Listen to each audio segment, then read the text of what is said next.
할렐루야. 오늘도 은혜롭고 복된 날, 새날을 주셨습니다. 기도하고 아침 예배를 시작합니다. 하나님 아버지, 하나님께서 열어주신 새날을 또 오늘 살게 됩니다. 먼저 하나님 앞에 마음을 모으고 아침 예배로 시작하며 나아갑니다. 성령이여, 오늘 우리가 들어야 할 말씀을 주시고 우리가 깨달아야 할 마음을 주셔서 말씀이 실천되어 삶으로 열매를 맺는 복된 날 되게 하여 주시옵소서. 가정과 우리 아이들과 또 직장과 일터 위에 하나님 간섭해 주심으로 날마다 하나님이 기뻐하는 삶을 살아 승리의 아름다운 열매들이 주렁주렁 맺어갈 수 있도록 주님 도와주시고, 이제 2020년 12월도 절반이 남았습니다. 남은 기간 동안 아름다운 유정의 미를 거둘 수 있도록 성령으로 힘을 다하여 주옵소서. 오늘도 주께서 주시는 은혜를 사모하며 이제는 사도신경으로 신앙 고백합니다. 나는 전능하신 아버지 하나님, 천지의 창조주를 믿습니다. 나는 그의 유일하신 아들 우리 주 예수 그리스도를 믿습니다.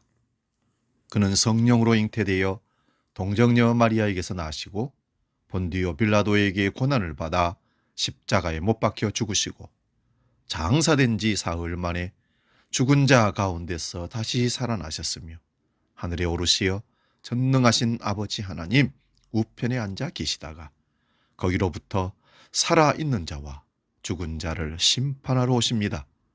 나는 성령을 믿으며 거룩한 공교회와 성도의 교제와 죄를 용서받는 것과 몸의 부활과 영생을 믿습니다. 아멘. 오늘 우리에게 주시는 말씀은 신약성경 빌립보서 2장 12절에서 14절 말씀 봅니다. 빌립보서 2장 12절에서 14절 말씀 봉독할 때 살아계신 주님의 음성을 듣기 바랍니다. 봉독합니다. 그러므로 나의 사랑하는 자들아, 너희가 나 있을 때뿐만 아니라 더욱 지금 나 없을 때에도 항상 복종하여 두렵고 떨림으로 너희 구원을 이루라. 너희 안에서 행하시는 이는 하나님이시니 자기의 기쁘신 뜻을 위하여 너희에게 소원을 두고 행하게 하시나니 모든 일을 원망과 시비가 없이 하라. 아멘. 오늘 봉독한 이 말씀으로 장점을 보시는 하나님, 이런 제목으로 말씀을 나눕니다. 장점을 보시는 하나님. 사람마다 장점만 있는 사람은 아마 없을 겁니다. 모두가 장점과 단점을 다 갖고 있습니다. 그런데 우리 자신은 항상 사람들이 내 장점만 보기를 원합니다. 다른 사람은 우리의 장점과 단점도 보기를 원하는데 나는 단점은 감추고 장점만 보여주고 싶어 합니다. 하나님은 우리를 바라보실 때 우리가 가진 단점보다는 사실 장점을 봐주십니다. 하지만 사단은 참소하는 자이므로 우리의 단점만 찾아냅니다. 하나님이 보시는 장점도 사단의 입장에서는 비난의 조건이 되고 하나님께는 구원받을 만한 이유가 사단에게는 멸망의 조건이 된다는 것입니다. 여러분, 자신의 장점과 단점 중에서 먼저 얘기하고 싶은 것이 장점일까요? 단점일까요? 왜냐하면 단점은 감추고 싶은 자기 열등감이라고 생각하기 때문에 감추고 말하기 싫어하고 장점만을 얘기하고 싶어 합니다. 자신이 어느 회사 신입 사원을 뽑는 면접관이라면 어떤 모습을 보고 사람을 뽑을 것인지 한번 생각해 보십시오. 면접관은 그 사람의 장점만을 보고 사람을 채용하게 됩니다. 그런데 그 장점도 단점을 고쳐서 만들어진 장점이라면 우리는 실망할 필요가 없습니다. 나는 단점만 많다고 생각한다고 실망하면 안 된다는 것입니다. 우리는 단점을 보고 좌절하기보다는 장점을 살려서 그것으로 단점을 극복하고 살아가는 지혜로움이 있어야 합니다. 자기 장점을 통해 단점을 극복하고 오히려 단점을 자랑하는 분들이 우리 주위에 참 많습니다. 연예인 중에 음치를 통해 신체적 약함을 통해 오히려 그것을 무기로 삼아서 자기를 세워가는 분들이 많습니다. 미국 볼티모어의 빈민가에서 태어난 소년이 있었습니다. 집에는 가뭄에 콩나듯이 들어오는 아버지와 병으로 누워있는 어머니 사이에서 방치되다시피 자란 소녀는 모든 걸 폭력으로 해결하는 문제아가 되었습니다. 거리를 떠돌며 나쁜 짓을 일삼던 이 소년에게 하루는 담임 선생님이 찾아와 앞으로는 학교를 잘 나오라고 권유를 했습니다. 그러나 학교에 관심이 없던 소년은 선생님에게도 거칠게 자신은 학교를 그만둘 거라고 했습니다. 이 말을 들은 선생님이 말했습니다. 넌 정말 듣던 대로 구제불능이구나. 내가 보기엔 너의 장점은 딱 하나뿐이야. 이 말을 들은 소년은 눈을 번뜩이며 물었습니다. 제 장점이 뭐예요 도대체? 선생님 말씀해 주세요. 그때 선생님이 말을 합니다. 바로 야구야. 가끔 재미삼아 공을 던지고 갈 뿐인데 제 실력이 정말 좋습니까? 살면서 칭찬을 한 번도 들어본 적이 없던 이 학생은 야구가 장점이라고 하는 선생님 말을 듣고 야구에 집중합니다. 그래서 훗날 통산 714개의 홈런을 쳐서 명예의 전당에 들어간 전설의 4번 타자 베이브 루스가 되었답니다.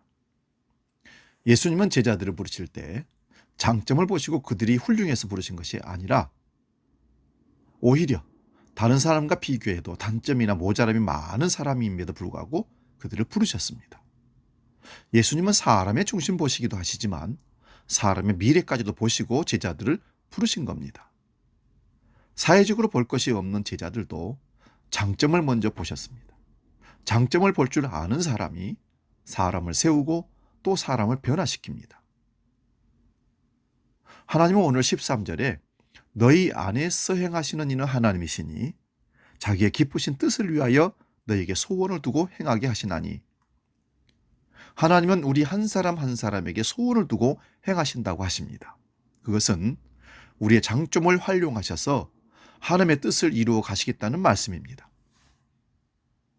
여러분, 사람의 장점을 먼저 찾고자 노력하는 사람이 되십시오. 하나님은 죄보다 믿음을 먼저 보십니다. 다시 말씀드립니다. 사람의 장점을 먼저 찾고자 하는 노력을 갖고 사람을 보십시오. 또한 하나님은 죄보다 믿음을 먼저 보신다는 사실도 잊지 마십시오. 예수님은 사랑의 시선을 통해 실수하고 넘어지고 배신하고 부인하는 제자들의 미래를 바라보므로 제자들이 자기 목숨을 버려서라도 복음을 전하는 사도들로 세움받게 될 거라는 것을 보고 그들을 부르셨던 겁니다. 물론 한 사람은 실패했지만 말입니다. 세상에서 사람이 필요해서 사람을 뽑는 인재와 하나님이 하늘 사명을 위해서 뽑는 인재는 세상 기준이 아니기에 우리 생각으로 어찌 저런 분을 뽑았냐 하지만 다윗의 아버지 이새의 여러 아들 중에서 막내 아들인 다윗이 용모가 준수하고 세상 기준에 맞는 많은 아이들이 7명이 지나갔지만 거부하시고 가장 작고 보잘것없는 다윗을 뽑으셔서 이스라엘의 왕으로 기름 부으셨습니다. 하나님은 어쩌면 우리가 단점이라고 생각하는 것을 장점으로 보시고 우리를 사랑할 때도 있습니다. 오늘 13절에서 하나님은 우리 속에 자기 소원을 두고 행하신다 하십니다. 그러므로 우리가 할 수 있는 것은 그저 순종하고 우리를 하나님께 내어드리는 것밖에 없습니다. 비록 우리 생각의 단점일지라도 하나님 이것이라도 필요하시다면 드리겠습니다. 하나님이 원하시는 대로 사용하소서 하는 자세가 참으로 필요합니다. 오늘도 우리의 실수통인 잘못된 모자람, 열등감 이걸 보시는 하나님이 아니라 한 가지 있는 그 장점이라도 보신다면 하나님 우리를 쓰십니다. 장점을 보시는 하나님 앞에 여러분의 장점이 무엇인지를 성찰해 보시기 바랍니다. 그리고 그것을 하나님께 드리십시오. 그러면 우리는 모든 일을 원망과 시비가 없이 감사하며 잘 감당할 줄로 믿습니다. 기도하겠습니다. 좋으신 아버지, 하나님 우리의 실수투성이 단점, 열등감, 부족한 것이 너무 많음에도 불구하고 장점을 바라보시는 하나님이라고 말씀하십니다. 그리고 우리 속에다 하나님의 소원을 두시고 행하신다 하셨습니다. 하나님, 이렇게 모자란 저희들을 불러주시고 오늘도 하나님의 사람으로 세워주시니 감사합니다. 우리를 하나님 원하시는 대로 사용하여 주옵소서. 우리 부족함을 통해서 하나님을 드러낼 수 있다면 언제든지 하나님 마음대로 사용하여 주옵소서. 이제는 우리 주 예수 그리스도의 은혜와 아버지의 놀라우신 사랑과 성령님의 감동 교제 역사 충만케 하심이 단점보다 장점을 보시고 우리를 부르시고 사용하시기를 원하시는 하나님 앞에 내 일생을 드리기를 원하는 머리 숙인 주의 모든 백성들 머리 위에 영원히 함께 계시기를 간절히 축원하옵나이다. 아멘.